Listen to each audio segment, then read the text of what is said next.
सैफ अली खानवरती हल्ला झाला आणि 3 दिवसांच्या नंतर पोलिसांना गुंगारा देणारा हल्लेखोर अखेर गजाआड झालाय। हल्ल्याच्या नंतर अनेक ठिकाणी सीसीटीव्ही मध्ये कैद झालेल्या हल्लेखोराच्या पोलिसांनी ठाण्यामधून मुसक्या आवळल्या। सैफ अली खानला जखमी केल्याच्या नंतर हा हल्लेखोर कुठे कुठे गेला, कुठे लपून बसला आणि अखेर पोलिसांच्या हाती लागला तरी कसा, बघूयात। नाव मोहम्मद शहजाद, वय 30 वर्ष, सध्याचा पत्ता कामगार वस्ती कासार वडवली ठाणे, मूळ पत्ता नाल सिटी झालोखाटी जिल्हा बांगलादेश। आरोप अभिनेता सैफ अली खानवर चाकू हल्ला। 3 दिवस पोलिसांशी लपंडाव खेळणाऱ्या मोहम्मद शहजादच्या अखेर पोलिसांनी मुसक्या आवळल्या। ठाण्याच्या कासार वडवलीतल्या हिरानंदानी परिसरातल्या कामगार वस्तीतून त्याला बेड्या ठोकण्यात आल्या। सैफ अली खानच्या या जानी दुश्मनच्या अटकेची कहाणी समजल्यानंतर त्यावर एखाद्यानं चित्रपट काढला तर आश्चर्य वाटायला नको। या कहाणीची सुरुवात होते मुंबईच्या खार परिसरातल्या सद्गुरू दर्शन इमारतीपासून। गुरुवारी मध्यरात्री मोहम्मद शहजादनं चोरीच्या उद्देशानं सैफ अली खानच्या घरात एंट्री केली। 1 कोटीची मागणी करत सैफ अली खानवर चाकू हल्ला केला। मात्र इमारतीतून बाहेर पडताना आरोपी मोहम्मदला सीसीटीव्ही कॅमेरानं टिपलं। ओळख लपवण्यासाठी मोहम्मदनं कपडे बदलले, मात्र शर्ट परिधान केलेल्या मोहम्मदला देखील सीसीटीव्हीनं कैद केलं। आरोपी मोहम्मद शहजाद वरळीतल्या सिल्कवर्क हॉटेलमध्ये कामाला होता। जुन्या सहकाऱ्यांना भेटण्यासाठी तो हॉटेलमध्ये आला। सैफ अली खान हल्ल्या प्रकरणातला जो आरोपी आहे, ज्याला पोलिसांनी अटक केली, तो मोहम्मद शहजाद हा काही महिन्यांपूर्वी याच वरळीतल्या स्किल वर्क्स या ठिकाणी जो कॅफे आहे त्यामध्ये काम करत होता। त्या ठिकाणाहून काही जणांच्या तो संपर्कात असल्याची माहिती मिळाली। ज्यावेळी या संपूर्ण प्रकरणात म्हणजे वांद्रेहून निघाला, दादरला आला, दादरहून हा वरळी येथे आला होता आणि या स्किल वर्क्समध्ये काही कर्मचारी आहेत, जुने आहेत, त्यांचे परिचयाचे आहेत, त्यांना तो भेटल्याचं देखील कळतं आहे। आणि त्यानंतर पलीकडेच असलेल्या वरळी डेपो या ठिकाणी तो गेल्याचा आता तपासात समोर आलेला आहे। या संपूर्ण प्रकरण लक्षात घेता कालच या ठिकाणी पोलीस आले होते आणि जे या स्किल वर्क्समधले जे कर्मचारी आहेत 6 जणांना पोलिसांनी ताब्यात घेतल्याची माहिती मिळते। त्याचबरोबर त्यांचे मोबाईल्स देखील पोलिसांनी ताब्यात घेतलेले आहेत। यामध्ये कोणाच्या संपर्कात हा मोहम्मद शहजाद होता, त्याने काय मदत केली, या सगळ्याचा छडा आता पोलीस लावताना पाहायला मिळतात। सिल्कवर्क मधल्या हॉटेल कर्मचाऱ्यांना भेटल्यानंतर मोहम्मदनं बुर्जी पावचा स्टॉल गाठला। हा आरोपी सेंचुरी जी बाजार आहे त्याच्या मागच्या गलीत असणाऱ्या या स्टॉलवरती आला होता। याच ठिकाणी त्याने 9:30 ते 10च्या दरम्यान नाश्ता केला आणि त्या ठिकाणी त्याने जीपेने पैसे केले। हे जीपेने केलेले पैसे हीच पोलिसांची खरं तर एक क्लू होता। ज्यावेळी तो त्या ठिकाणी आला होता त्यावेळी हेच कर्मचारी आहेत जे या ठिकाणी होते, त्यांची काल पोलिसांनी चौकशी केलेली आहे। क्या पुलिस ने आपसे पूछताछ की है? सर पूछताछ की, वो ऑनलाइन में पेमेंट हुआ वो सब चेक किए और कैश दिया ऑनलाइन, और उसको पहचानते हो कि नहीं, उसको ऐसा कंटिन्यू आता है कि नहीं, ये सब पूछताछ कर रहे थे। सर लोग चेक किए और जीपीए ऊपीए सारी चीज़ चेक किए सर। हम लोग ने मैंने सारी चीज़ ओपन करके दिया सर लोगों को टाइमिंग के हिसाब से, फिर वो टाइमिंग के हिसाब से उन लोग ने ये किया। ज्या स्टॉलवरती त्याने भुर्जी पावसाठी जीपे केले होते, या जीपेची एक कडी धरून त्यात चालू मोबाईल लोकेशनच्या आधारे आरोपीचा माग काढण्यात पोलिसांना यश आलं आणि त्यानंतर पोलिसांनी ठाणे येथून आरोपीला अटक केलेली आहे। मध्यरात्री 2 वाजले होते। किर्र अंधारात पोलिसांचं पथक हिरानंदानी परिसरातल्या कामगार छावणीमध्ये धडकलं। तिथे उभारण्यात आलेल्या झोपडीवजा घरातून सगळ्यांना बाहेर काढण्यात आलं। एका ओळीत उभं करून सगळ्यांची चौकशी सुरू झाली। आरोपी मोहम्मद शहजाद लगतच्या झाडाझुडपात लपला होता। पोलिसांनी परिसराला घेराव घालून त्याला बेड्या ठोकल्या। वांद्रे न्यायालयात हजर केलं असता मोहम्मद शहजादला 5 दिवसांची पोलीस कोठडी सुनावण्यात आली आहे। आरोपीचं नाव मोहम्मद शरीफुल इस्लाम शहजाद आहे। या आरोपीचं वय 30 वर्ष आहे। प्रथमदर्शनी हा आरोपी बांगलादेशी नागरिक असल्याचं निष्पन्न होत आहे। या आरोपीला आम्ही माननीय न्यायालयात प्रोड्यूस करून याची पोलीस कस्टडी मिळण्याचा प्रयत्न करणार आहोत आणि पुढील तपास करणार आहोत। पोलिसांनी व्हिलनला अटक केली असली तरी सगळा पिक्चर संपलाय असं म्हणता येणार नाही, कारण अजूनही या प्रकरणातले बरेच प्रश्न अनुत्तरित आहेत। जसं की डक्टमधून प्रवेश केला असला तरी हल्लेखोरानं सैफच्या घरात प्रवेश मिळवलाच कसा? एखाद्याच्या मदतीशिवाय हे शक्य आहे का? आता आरोपीच्या चौकशीनंतर या प्रश्नांची उत्तरं मिळणार आहेत का आणि व्हिलनची संख्या वाढणार का हे पाहावं लागेल। ब्युरो रिपोर्ट एबीपी माझा.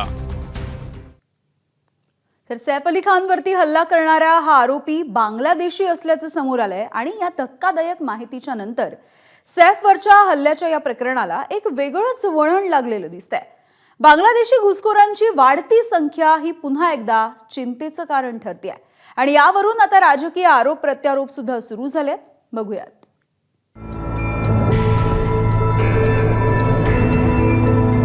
राजबरिया गाव, नाल सिटी, झालोघाटी जिल्हा, बांगलादेश.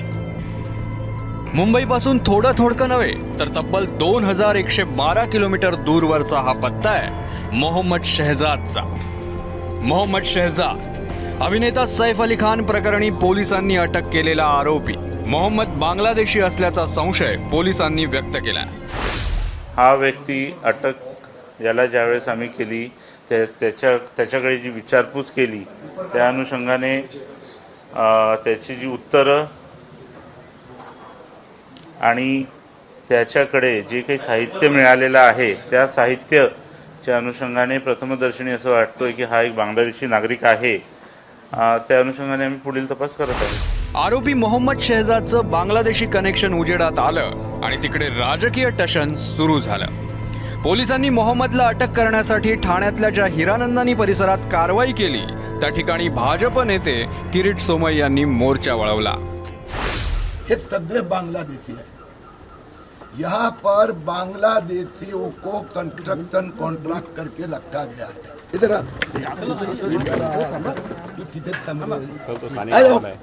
आ जाओ, चलो आ जाओ जल्दी, आ जाओ, चलो तुमने दो ना यार, थोड़ा करते ना तुम्हारा का नाम कौन सा जिला और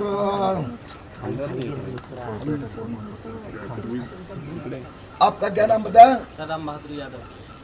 हाँ, आपका विकास यादव. बांग्लादेश में कौन सा जिला है आपका? कागज है? कागज दिखा. घूम गए कहाँ पर? कौन सी रूम करूँ चलते हैं. मोहम्मद शहजादला अटक करण्यात आलेल्या वस्तीमध्ये 9 कामगार बांगलादेशी असल्याचा दावा सोमय यांनी केलाय. मी या ठिकाणी आलोय कारण की मला माहिती मिळाली की हा बांगलादेशीचा अड्डा आहे. हे पहा 5 लोकांचा, अर्धा डझन लोकांचं. मी जवळ नाव विचारली, सगळं बांगलादेशी नाव आहे. मालदा आणि तिथून आले असं म्हणतात. कोणतेही व्यवस्थित कागद नाही आहे. आधार कार्ड याला फुलप्रूफ आयडेंटिटी कार्ड म्हटलं जात नाही. तिथला बांगलादेशचा आहे आणि त्याच्यावर हल्ला करणारा तो इथेच राहत होता. सीमा ओलांडून आरोपी मुंबईत येऊन एका अभिनेत्यावर हल्ला करतो म्हटल्यावर आदित्य ठाकरेंनी थेट केंद्र सरकारवर हल्लाबोल केला. तर त्या हल्ल्याला प्रत्युत्तर देताना नितेश राणेंनी सवालाचे बाण सोडले.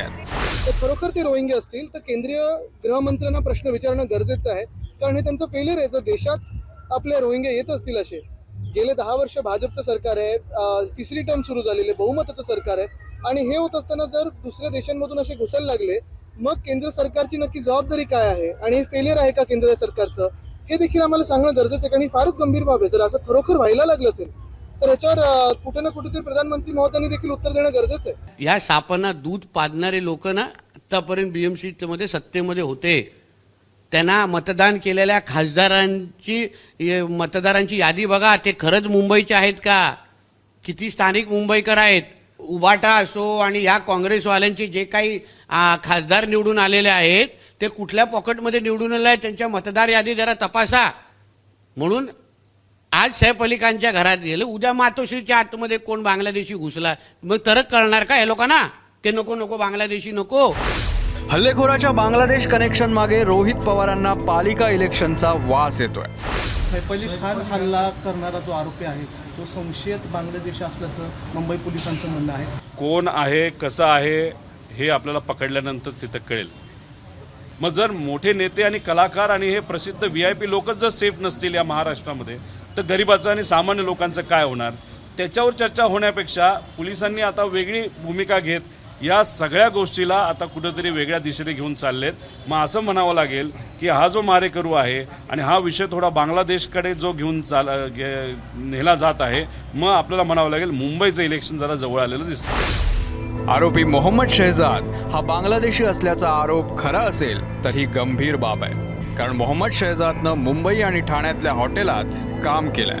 वरळी कोळीवाड्यातल्या वस्तीतही त्याचं वास्तव्य होतं. सध्या गल्लीपासून दिल्लीपर्यंत आणि चांद्यापासून बांद्यापर्यंत सरकारनं अवैध बांगलादेशींविरोधात मोहीम उघडली आहे. मात्र या कारवाईनंतरही मोहम्मद शहजाद सारखे मुंबईत मोकाट फिरत असतात. वाटेल त्यावर जीव घेणा हल्ला करतात.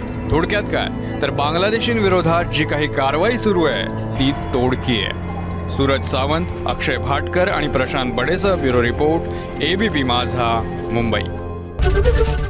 एबीपी माझा, उघडा डोळे बघा नीट.